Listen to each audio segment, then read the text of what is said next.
Assalamualaikum warahmatullahi wabarakatuh. Kami dari kelompok 1 ingin menjelaskan sedikit materi tentang penelitian tindakan kelas. Yang pertama itu oleh saudari Fitriana, yang kedua saya sendiri Indi Suciarti, yang ketiga yaitu Leoni Putri Mujiva, dan yang keempat yaitu Nur Aida Giona. Di sini saya akan menjelaskan tentang konsep dasar penelitian tindakan kelas. Dalam bidang pendidikan, khususnya dalam praktik pembelajaran, penelitian tindakan berkembang menjadi penelitian tindakan kelas atau PTK atau Classroom Action Research. CAR. PTK adalah penelitian tindakan yang dilaksanakan di dalam kelas ketika pembelajaran berlangsung. PTK dilakukan dengan tujuan untuk memperbaiki atau meningkatkan kualitas pembelajaran. PTK berfokus pada kelas atau pada proses pembelajaran yang terjadi di dalam kelas.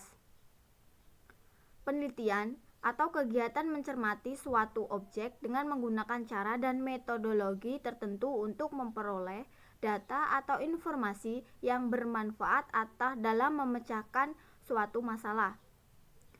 Tindakan sesuatu gerak, kegiatan yang sengaja dilakukan dengan tujuan tertentu. Tindakan yang dilaksanakan dalam PTK berbentuk suatu rangkaian siklus kegiatan, seperti misalkan kelas, kelompok siswa yang dalam waktu yang sama menerima pelajaran yang sama dari guru yang sama pula. Siswa yang belajar tidak hanya terbatas dalam sebuah ruangan kelas saja, melainkan dapat juga ketika siswa sedang melakukan karya wisata, praktikum di laboratorium, atau belajar tempat lain di bawah arahan guru. Di dalam laporan juga terdapat berdasarkan pengertian di atas, komponen yang terdapat dalam sebuah kelas yang dapat dijadikan sasaran PTK adalah sebagai berikut. Sudah dijelaskan di dalam laporan. Yang kedua yaitu permasalahan PTK cukup luas. Permasalahannya tersebut diantaranya adalah itu sudah tercantum di dalam laporan. Kalian bisa membacanya di dalam laporan.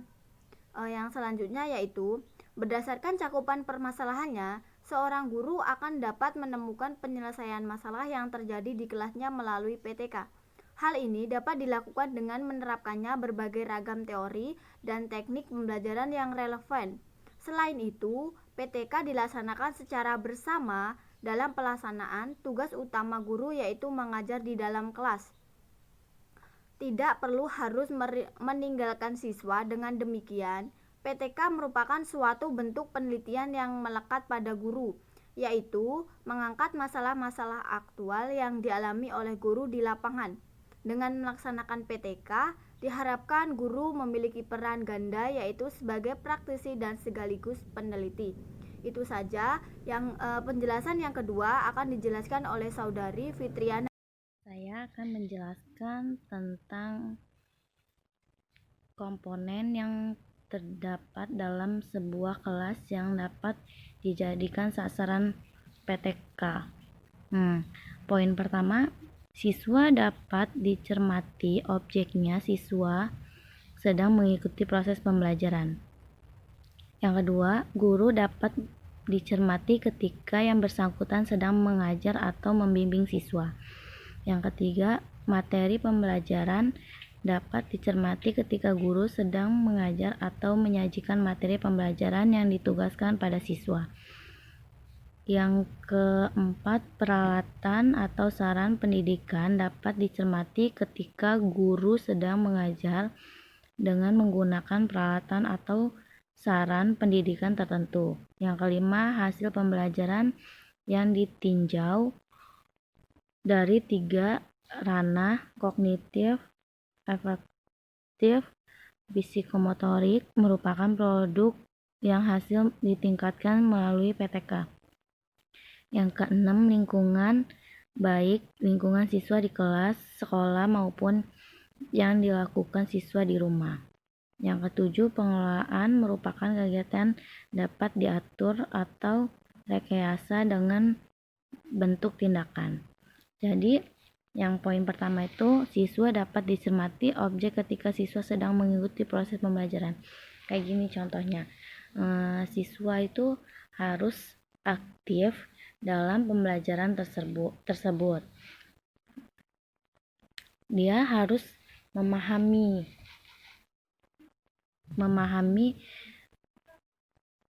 pembelajaran, kayak misalkan kita tanya jawab, saling oper pertanyaan. Nah, yang kedua, guru dapat dicermati ketika yang bersangkutan sedang mengajar atau membimbing siswa. Kayak kayak misalkan saya nih sebagai seorang guru. Nah, saya nih harus memahami karakter siswa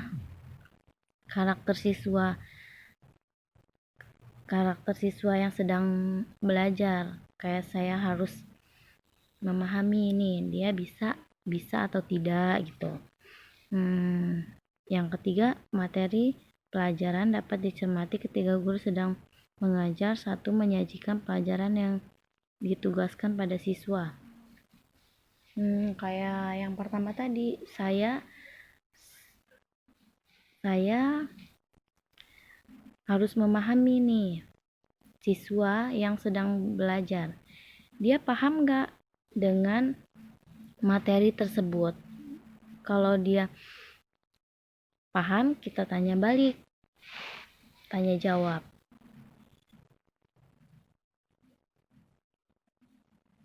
Yang keempat, peralatan atau saran pendidikan dicermati ketika guru sedang mengajar dengan menggunakan peralatan atau saran pendidikan tertentu. Kayak contohnya tuh kayak langsung praktik memakai peralatan sekolah. Kayak membuat gambar dengan kayak membuat tanaman.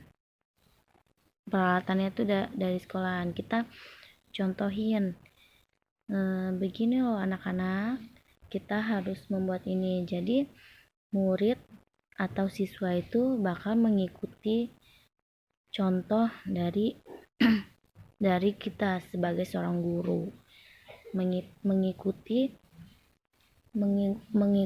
yang kita kasih contoh itu. Kayak kita menanam bunga, jadi siswa mengikuti praktik tersebut dengan peralatan yang kita sediakan.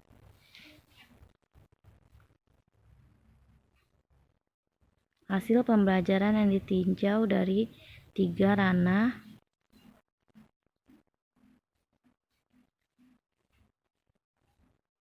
itu tadi, siswa mulai aktif dengan cara praktik. Dia mulai aktif nih bertanya, gini ya Bu, ternyata bercocok tanam itu buatnya.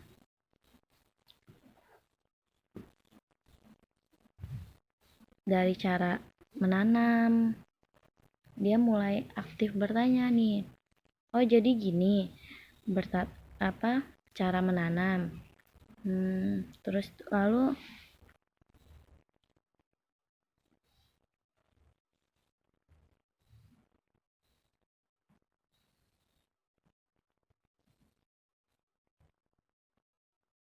mungkin itu aja yang dapat saya sampaikan. Terima kasih. Kemudian, manfaat dan tujuan dari penelitian tindakan kelas yaitu untuk memecahkan suatu permasalahan yang ada di dalam kelas secara nyata dan memecahkan metode ilmiah. Mengapa permasalahan tersebut harus dipecahkan? Jadi kegiatan penelitian tindakan kelas ini juga bertujuan untuk mengembangkan profesi yang sebenarnya guru itu secara nyata. Jadi bukan hanya memecahkan permasalahan mengenai siswa, namun juga mengenai masalah-masalah pembelajaran yang ada di dalam kelas tersebut. Setelah kita mengetahui tujuan dan manfaat penelitian tindakan kelas, di sini ada prinsip penelitian tindakan kelas. Apa aja sih prinsipnya? Yang pertama, tindakan dan pengamatan dalam proses penelitian dilaksanakan tidak mengganggu atau menghambat kegiatan utama pembelajaran yang sedang dilakukan oleh guru atau calon guru. Contohnya, guru atau calon guru tidak boleh sampai mengorbankan kegiatan atau proses belajar mengajar. Yang kedua, permasalahan atau topik yang akan diteliti harus benar-benar menarik, nyata, dan tidak menyulitkan dan dapat dipecahkan.